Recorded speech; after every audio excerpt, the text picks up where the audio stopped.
सती के इस त्याग के बाद महादेव टूट चुके थे। कैलाश पर बैठा वही योगी अब ईश्वर नहीं था, एक शून्य था। न ध्यान में आनंद, न संसार से संबंध। उनके मौन से सृष्टि कांपने लगी। देवता बोले, यदि शिव नहीं जागे तो सृष्टि भी सो जाएगी सदैव के लिए। हिमालय के घर एक कन्या जन्मी। वह केवल कन्या नहीं थी, वह सती की स्मृति, वह शिव की शक्ति, वह आने वाले प्रलय का संतुलन थी। नाम रखा गया पार्वती। बालिका ने पहली बार जब शिव की मूर्ति देखी तो आंखों से अश्रु बह निकले। फुसफुसाई, आपने मुझे बुला दिया पर मैंने आपको नहीं।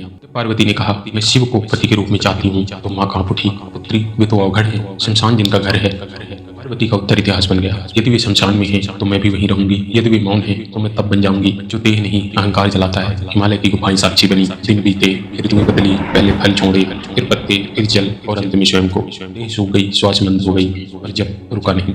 ओम नमः शिवाय, ओम नमः शिवाय। धरती बोली, बस कर देवी। आकाश बोला, यह तब असह्य है। पर पार्वती मौन रही। अंतिम परीक्षा जब शिव स्वयं डगमगाई, महादेव भिक्षुक बनकर आई। उन्होंने शिव की निंदा की। यह सुनते ही पार्वती उठ खड़ी हुई। उनकी आंखों में वह तेज था जो केवल शक्ति में होता है। उन्होंने कहा, जिस शिव को तुम तुच्छ कहते हो वही मेरे प्राण है। उनका अपमान मेरी साधना का अपमान है। आकाश फटफड़ा, डमरू गूंज उठा, भिक्षुक नहीं रहा। महादेव खड़े थे, उनकी आंखों में वह भाव था जो युगों बाद जागा।